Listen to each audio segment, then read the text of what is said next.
Alright guys, I got a JVC KWR 910BT Bluetooth doubled in kit harness that I'll be installing onto a 2001 Honda Accord.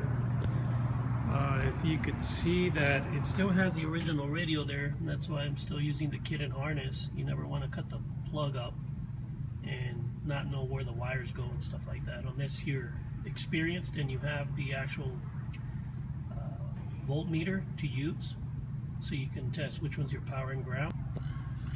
Always familiarize yourself with the dashboard. As you can see, or if I rotate the camera and look down here, there's actually one screw here and one screw down here too, facing upward, and then I have to remove the clock, and there's another screw back there that's holding the bezel, which will snap out towards me. So let me start taking that apart. So you can see I got this little plastic tool. I just insert from the bottom, the clock comes off, and there's actually a screw back here which you can access with the long screwdriver, or even if you're using your drill with the screwdriver socket on it. And then the other ones again are down here, which I'll remove right now in a second. So I went ahead and removed the screw up here behind the clock, and of course it unplugs. And as you can see, there's just little things you can press with your fingers here to remove the plug. These clips here, just press them down and the clock will remove itself. And then now I'm going to remove the bezel because I already removed the screws down here. There's only two. Be very careful when you're removing the bezel. It has clips on it. You don't want to end up breaking them or tweaking the actual bezel. So just be careful. Pull little at a time from corner to corner, or sides, little like that. I've obviously removed it while the phone was down, but I just wanted to show you guys how it comes off. And of course I got to remove the plug that connects to the AC controls. Two plugs, same thing, just squeeze a little plastic clip on it, it'll slide out. Same thing on the other one. And then the radio itself is being held in by 4 bolts, one on each corner, one there, and the same thing on the right side. Once you remove it, the radio is going to come out towards you, and the same thing, just unplug the actual black antenna cable and the harness that's attached to the radio.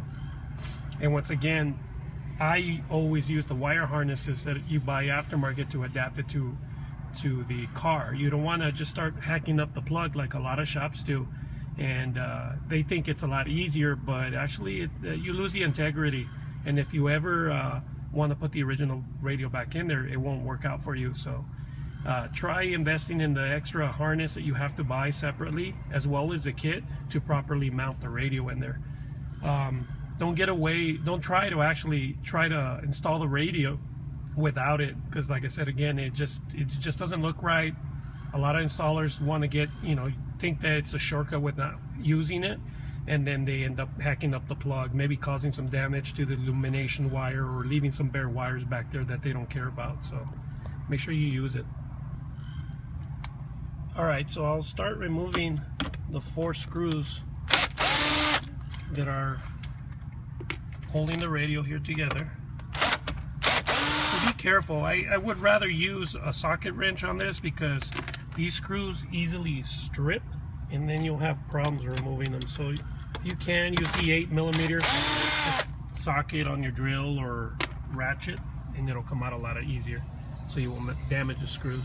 But these seemed like they were already removed, because I could tell that one of the screws was different on the dash bezel, which leads me to believe that someone removed this radio previously. Obviously the customer didn't tell me that, but it's all good. I usually set something here, so that a padded little cloth, so that when I remove the radio, I can just sit it right here in the meantime while I get back there and unplug the harness. The antenna actually came off on its own because it's really short the way Honda designed it or routed the cable here. So upon you removing the radio, most of the time it gets unplugged. But be careful with it though. Make sure that it gets unplugged correctly and doesn't damage the actual tip. Right here, as you can see, there's a little clip right there where my thumb is at. You can just press it down and pull it outward at the same time. and you'll remove the radio. So I have the aftermarket harness. It's a Honda harness, plugs into the car harness. This end I'll wire to the JVC harness. A lot of customers don't know that this harness alone doesn't just wire into the radio, or to the car should I say, unless the plug has been tampered with already, or it's been cut, damaged. But in this case it's still factory, so I'm gonna use the Honda plug, plugs into the car. This end will plug in or wire into the JVC harness, basically making one piece harness, the JVC side and the Honda side. And of course I got the dash kit to mount the radio, which the radio's there, and I have a Bluetooth microphone that I have to mount somewhere on the dashboard, and the ISO screws that came with the radio to mount it onto the kit. So I'm wiring up the harness using crimp caps with a good set of crimpers.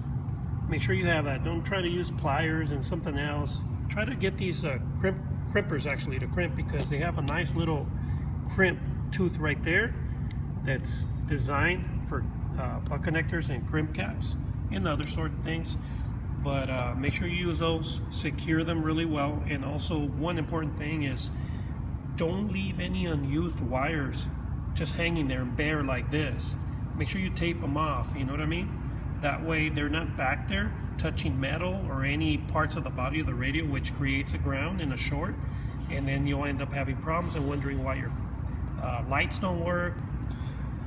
The other thing, I ended up using crimp caps. So I mean, you have the option of using butt connectors if you like, if you're more comfortable with those, or also if you want to be nice and neat and take your time on it, use solder and tape.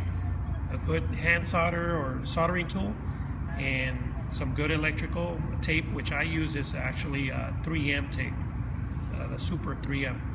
That one's awesome. Wire harness all nice and crimped, and I also use wire ties to secure the wires down so they won't just be kind of like all like a spaghetti, you know what I mean? Just tie them down.